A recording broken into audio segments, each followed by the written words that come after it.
तो hello students, कैसे हैं आप सब। हम लास्ट लेक्चर में यूनिट और मेजरमेंट का इंट्रोडक्शन पार्ट किए थे। इस लेक्चर में हम लोग इसका स्टार्ट करेंगे कि यूनिट का डेफिनेशन और ये मेजरमेंट का और उसका डिफरेंट डिफरेंट अलग अलग कन्वर्जन कैसे होता है, एक सिस्टम ऑफ यूनिट से अनदर सिस्टम ऑफ यूनिट में कैसे कन्वर्ट करते हैं वो भी सीखेंगे। तो सबसे पहले डेफिनेशन के साथ स्टार्ट करते हैं। तो यूनिट क्या है? यूनिट एक स्टैंडर्ड वैल्यू है या स्टैंडर्ड अमाउंट है जो हर एक फिजिकल क्वांटिटी को दिया गया है। तो unit is a standard amount of a physical quantity. अब क्यों ऐसा किया गया है, क्यों उसको स्टैंडर्ड अमाउंट दिया गया है किसी भी फिजिकल क्वांटिटी को? ताकि अगर किसी के पास उससे ज्यादा है तो उसको कंपेयर कर सके, for comparison purpose, to measure the physical quantity. उस अगर आपके पास कोई फिजिकल क्वांटिटी है तो उसका एक स्टैंडर्ड वैल्यू होगा, तभी तो आप बता पाएंगे कि वो उस स्टैंडर्ड वैल्यू का 2 टाइम्स है कि 3 टाइम्स है। तो जैसे किसी के पास मास, कुछ अमाउंट है मास का, तो उसका स्टैंडर्ड वैल्यू बनाया गया है मास के लिए 1 किलोग्राम। 1 किलोग्राम कितने को बोलना है ये डिफाइन करके रखा हुआ है पहले से। तो अगर किसी के पास उसका 5 टाइम्स ज्यादा है मास, तो वो क्या बोलेगा कि मेरे पास 5 किलोग्राम मास है, 5 किलोग्राम मास का एक बॉडी है मेरे पास। तो ये 5 किलोग्राम, या किसी के पास इसका 10 टाइम्स है तो बोलेगा कि 10 किलोग्राम मेरे पास है।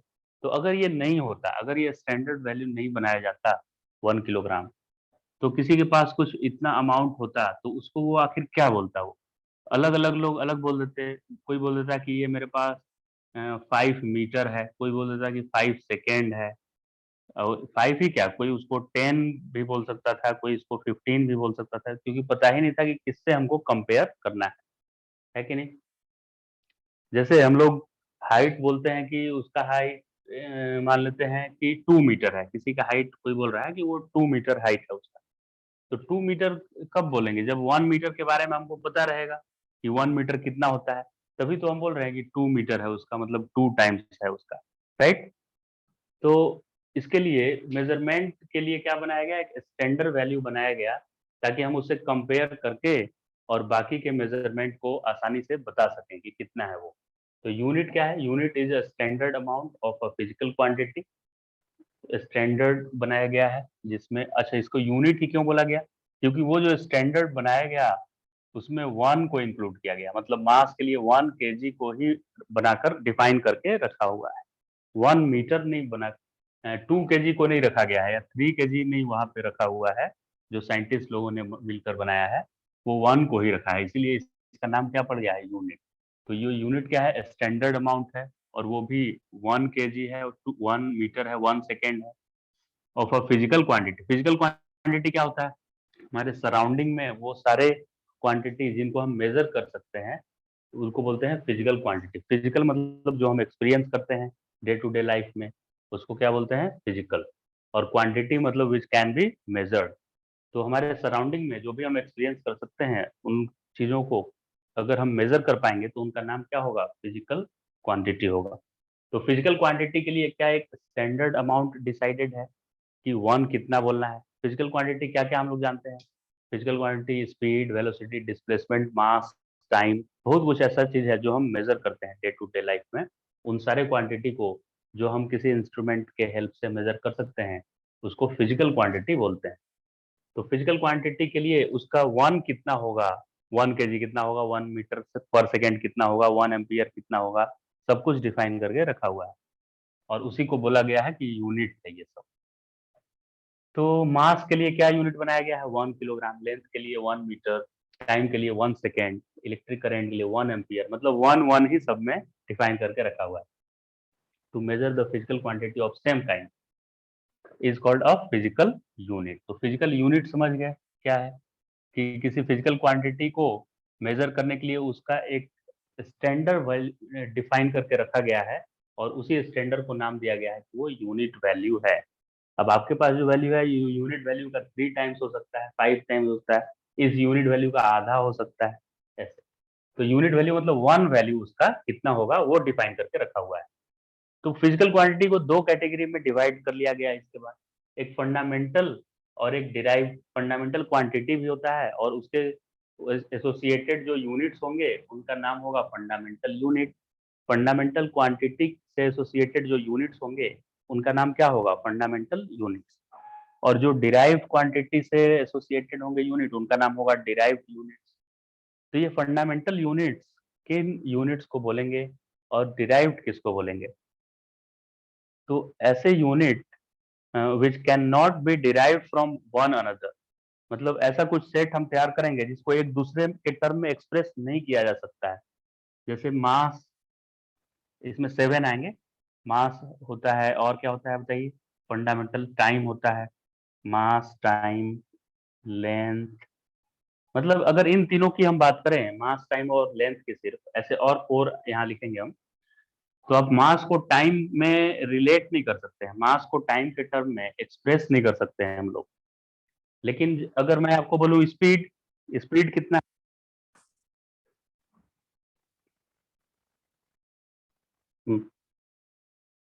तो फंडामेंटल, इसमें से फंडामेंटल क्वांटिटीज कौन सा होंगे? फंडामेंटल जिनको हम एक दूसरे के टर्म में एक्सप्रेस नहीं कर सकते हैं, एक दूसरे के टर्म में।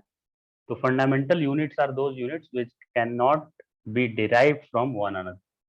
मतलब ये सब फंडामेंटल है। यानी कि आप मास को कुछ भी कर लीजिए, मास और लेंथ को आपस में प्लस करके, माइनस करके, मल्टीप्लाई करके, डिवाइड करके, ऐसे कुछ भी करके टाइम नहीं लाया जा सकता है। मास इंटू लेंथ भी टाइम नहीं होगा, मास अपॉन लेंथ भी टाइम नहीं होगा। तो ये सब फंडामेंटल है। यानी इन सारे को आप बाकी के, जैसे इलेक्ट्रिक करंट मुझे बताना है, तो उसको temperature, amount of substance, luminous intensity, time, length, इन सब का कुछ भी कर लेंगे हम लोग, मल्टीप्लाई, डिवाइड, ऐड, सब्ट्रैक्ट, कुछ भी कर लेंगे, उससे इलेक्ट्रिक करंट नहीं बनेगा उससे। तो ऐसे 7 क्वांटिटीज ही हैं जो आपस में इंडिपेंडेंट होते हैं, किसी को दूसरे के टर्म में नहीं एक्सप्रेस कर सकते। तो इनको क्या बोला गया? फंडामेंटल, फंडामेंटल यूनिट्स बोला गया। अब इसके अलावा जितने भी क्वांटिटीज होंगे, जितने भी क्वांटिटीज होंगे उनको क्या बोला जाएगा? डिराइव्ड बोला जाएगा, या तो सप्लीमेंट्री बोला जाएगा। मतलब फंडामेंटल के अलावा खाली डिराइव्ड ही नहीं होता है, फंडामेंटल के बाद एक डिराइव्ड होता है और एक सप्लीमेंट्री भी रखा गया। तो डिराइव्ड में कौन सा क्वांटिटी रखेंगे? So those quantity which can be derived, नाम ही है इसका डिराइव्ड क्वांटिटी, यहाँ भी डिराइव्ड लिखा हुआ है, फ्रॉम फंडामेंटल यूनिट। मतलब फंडामेंटल का यूज करके हम लोग उसको डिराइव कर सकते हैं। तो जैसे अगर मैं आपको स्पीड बोलूं, स्पीड क्या है? स्पीड पहले से आप पढ़े होंगे, तो वो हम लोग बोलते हैं कि डिस्टेंस अपॉन टाइम है, डिस्टेंस अपॉन टाइम। तो स्पीड को फंडामेंटल में हमने नहीं रखा, क्योंकि ये इसी 7 में से किसी तो 2 को मल्टीप्लाई या डिवाइड करने पे आ जाता है। किसको किसको आता है? ये लेंथ और टाइम को करने से आ जाता है, क्योंकि डिस्टेंस भी तो एक लेंथ ही है, उसको मीटर में ही हम लोग मेजर करेंगे कि कितना मीटर डिस्टेंस है। तो ये डिस्टेंस को मीटर में मेजर किया जाएगा, मतलब ये लेंथ जैसा है। तो स्पीड का जो यूनिट आएगा वो मीटर पर सेकेंड आ जाएगा। तो देखिए, एक मीटर इसमें है और एक सेकेंड है। तो फंडामेंटल को डिवाइड करने से आ जा रहा है कि नहीं ये स्पीड? तो स्पीड क्या हो गया? डिराइव्ड यूनिट हो गया, डिराइव्ड क्वांटिटी हो गया, और मीटर पर सेकेंड क्या हो गया? इसका यूनिट हो गया। और भी कुछ डिराइव्ड क्वांटिटी का नाम पता है क्या? तो स्पीड के अलावे फोर्स बोल सकते हैं, फोर्स। और फोर्स से पहले क्या बोल सकते हैं हम लोग? एक्सेलरेशन बोल सकते हैं।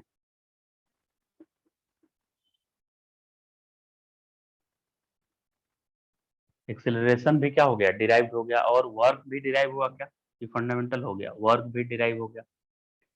क्योंकि जब एक्सेलरेशन की बात करेंगे तो वो होता है change in velocity upon time interval in velocity, that velocity has changed. तो चेंज इन वेलोसिटी तो का यूनिट क्या होना चाहिए? मीटर पर सेकेंड ही होना चाहिए। चेंज का यूनिट मीटर पर सेकेंड ही होता है। जैसे आपके पास 100 रुपीज है और आप मार्केट गए और उसमें 50 रुपीज आप खत्म कर दिए, तो आपके पास जो बचा वो 100 माइनस 50, अब उसका यूनिट रुपया ही रहा, 50 रुपया ही रहा आपके पास। वैसे ही अगर 5 kg आपके घर में अगर आलू रखा हुआ है और उसमें से 3 kg धीरे धीरे आप कंज्यूम कर लिए हैं आलू को, 3 kg सब्जी उब्जी बनाकर खत्म हो गया है, तो जो बचा हुआ है 2, उसका यूनिट केजी ही रहता है कि नहीं? मतलब 3 kg में से 5 kg में से 3 kg सब्ट्रैक्ट करेंगे, 5 kg में से 3 kg सब्ट्रैक्ट किए तो जो यूनिट बनेगा वो क्या kg ही रहता है।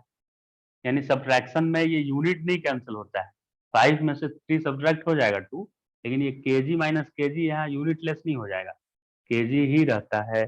तो वैसे ही जब मैं लिख रहा हूँ एक्सेलरेशन चेंज इन वेलोसिटी, तो वेलोसिटी का यूनिट होता है मीटर पर सेकेंड, तो चेंज इन वेलोसिटी का भी यूनिट क्या होगा, मीटर पर सेकेंड ही होगा।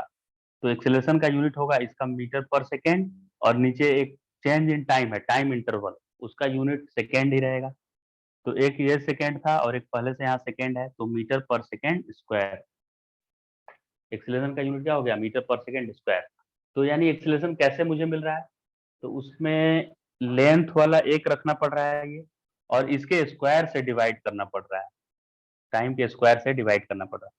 यानी कि हम एक्सेलरेशन को फंडामेंटल के टर्म में एक्सप्रेस कर पा रहे हैं, फंडामेंटल के साथ मल्टीप्लाई डिवाइड कुछ करके और एक्सेलरेशन को एक्सप्रेस कर पा रहे हैं। तो एक्सेलरेशन कैसा क्वांटिटी हो गया, फंडामेंटल तो नहीं हुआ, वो डिराइव्ड क्वांटिटी हो गया। वैसे ही फोर्स, वर्क, ये सारे क्या होंगे, डिराइव्ड फिजिकल क्वांटिटी होंगे, राइट। तो 7 फंडामेंटल क्वांटिटी है और बाकी के जो क्वांटिटीज हैं वो क्या है, जो हम लोग मेजर करते हैं वो डिराइव्ड हैं और या तो सप्लीमेंट्री हैं। तो आप ये नोट डाउन कर लें, इसके बाद हम लोग सप्लीमेंट्री यूनिट और डिराइव्ड यूनिट के बारे में लिखेंगे। नेक्स्ट है सप्लीमेंट्री यूनिट। तो सप्लीमेंट्री, इसको डिराइव यूनिट नहीं बोलकर सप्लीमेंट्री यूनिट में क्यों रखा गया है इन दोनों को, प्लेन एंगल और सॉलिड एंगल को, क्योंकि प्लेन एंगल का मेजर करने का फॉर्मूला होता है plane angle theta equal to arc upon radius. Arc upon radius, तो सर्कल का आर्क अगर देखें तो ये लेंथ जैसा ही है, ये मीटर में मुझे लिखना पड़ेगा, और वैसे ही इस सर्कल का रेडियस भी तो मीटर में ही मेजर होगा, कितने मीटर का रेडियस है। तो आर्क अपॉन रेडियस करेंगे तो ये मीटर, ये भी मीटर हो गया है, तो ये यूनिट लेस आ जाएगा, इसका कुछ यूनिट आ नहीं रहा है, मतलब फंडामेंटल से ये इंडिपेंडेंट आ जा रहा है, फंडामेंटल जो यूनिट है उससे क्या है, जो इंडिपेंडेंट आ जा रहा है, फंडामेंटल के टर्म में एक्सप्रेस नहीं कर पा रहे हैं इसको। तो जब भी ऐसा सिचुएशन हो कि यूनिट, फंडामेंटल वाला यूनिट कैंसिल हो जाए और फिर भी इससे एसोसिएटेड एक यूनिट दे दिया गया है, क्योंकि ये बहुत हम लोग यूज करते हैं एंगल को, तो एंगल को एक अलग से यूनिट दे दिया गया है, ऐसा यूनिट में रेडियन। लेकिन ये फंडामेंटल जो 7 पढ़े थे उसमें नहीं था, ये अलग से दिया गया है, फंडामेंटल से ये कैंसिल हो जा रहा था फंडामेंटल लिखने पे। तो ऐसे सिचुएशन में जो क्वांटिटी पढ़ेंगे जिनका वो 7 फंडामेंटल वाला तो कैंसिल हो जाएगा, फिर भी एक यूनिट असाइन होगा उसके साथ, तो उस क्वांटिटी को क्या बोला जाएगा, सप्लीमेंट्री क्वांटिटी, और उससे एसोसिएटेड यूनिट को सप्लीमेंट्री यूनिट बोलेंगे। तो प्लेन एंगल सप्लीमेंट्री क्वांटिटी हो गया और रेडियन उसका सप्लीमेंट्री यूनिट हो गया। तो जो बुक है एनसीईआरटी या और भी बुक है उसमें 2 सप्लीमेंट्री यूनिट्स दिए हुए हैं या 2 ही क्वांटिटी दिए हुए हैं। एक कौन सा है, प्लेन एंगल दिया है, तो प्लेन एंगल का ये तो पता है आर्क अपॉन रेडियस, आर्क और ये रेडियस डिवाइड करने से आ जाता है, तो ये भी मीटर कैंसिल हो जा रहा है, और फिर भी एंगल के लिए रेडियन हम लोग यूज करते हैं, डिग्री भी यूज करते हैं, लेकिन ऐसा यूनिट क्या है, रेडियन। तो इसलिए इसका नाम क्या दे दिया गया, सप्लीमेंट्री दिया गया। अब एक और सॉलिड एंगल होता है, जैसे आप आइसक्रीम खाते होंगे या कोन होता है ऐसे, तो उस कोन में यहाँ सेंटर पे ये लाइन बना है और ये सर्कल जैसा एंगल बनेगा, मतलब ऐसे कोन में बना दूं इस तरह से, ऐसे एक कोन है मान लेते हैं, तो यहाँ पे एंगल डिफाइन करने के लिए आएगा कि एंगल कैसा बन रहा है यहाँ पे, तो वो एक लाइन, इन दोनों में लाइन बन रहा है, इन दोनों में लाइन बन रहा है, लेकिन ये पूरा एंगल कितना है, तो ये एक सर्कल जैसा ऐसे बनेगा। तो इस तरह के 3D में जब एंगल बनता है तो उसको बोला जाता है कि वो सॉलिड एंगल बन रहा है, क्योंकि यहाँ तो एक लाइन जैसा बन रहा है, ये एक प्लेन में है, जबकि ये 3D में है ऐसे, और यहाँ एक सर्कल जैसा बन रहा है, तो इस एंगल को इससे थोड़ा तो अलग है ये, इसलिए इसको क्या बोला गया, सॉलिड एंगल बोला गया।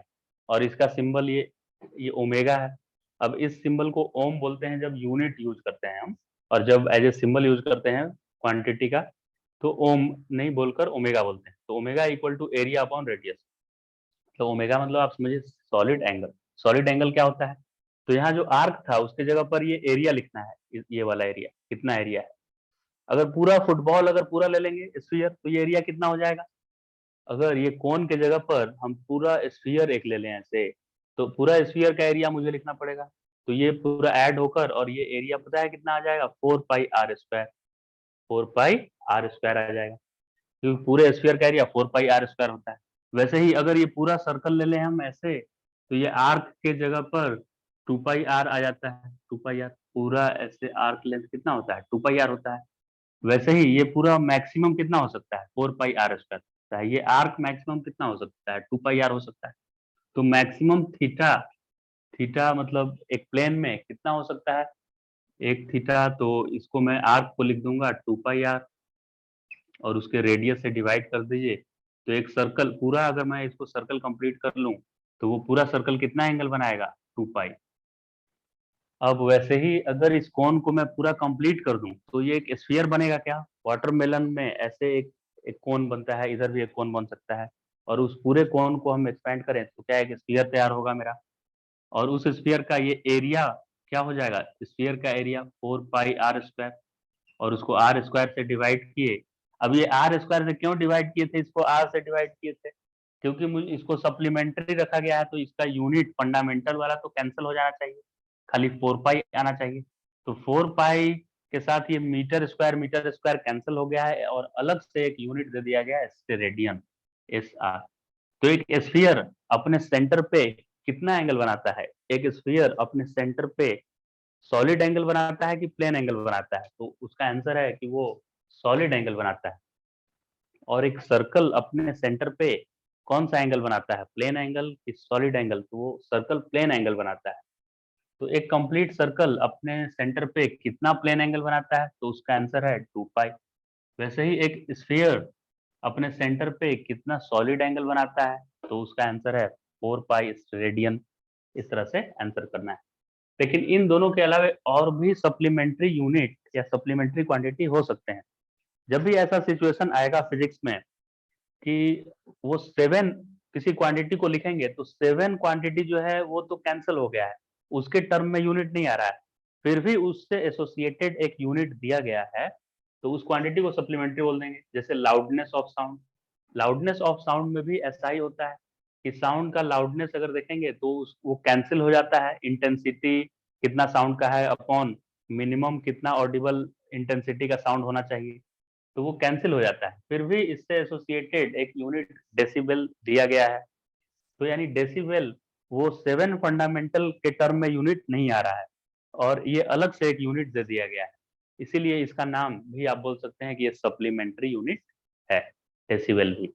तो आप समझ गए होंगे कि फंडामेंटल में किसको रखना है मुझे, डिराइव में किसको रखना है, और सप्लीमेंट्री में किसको रखना है। सप्लीमेंट्री में उसको रखना है जो 7 फंडामेंटल के टर्म में तो नहीं आ रहा है, उसका यूनिट कैंसिल हो जा रहा है, लेकिन फिर भी एक अलग से असाइन किया हुआ है यूनिट उसके लिए, साइंटिस्ट ने ऐसे असाइन करके रखा है, तो उनको हम सप्लीमेंट्री यूनिट में रखेंगे। और बाकी के जो क्वांटिटी हैं या तो फंडामेंटल हैं या डिराइव्ड क्वांटिटीज हैं।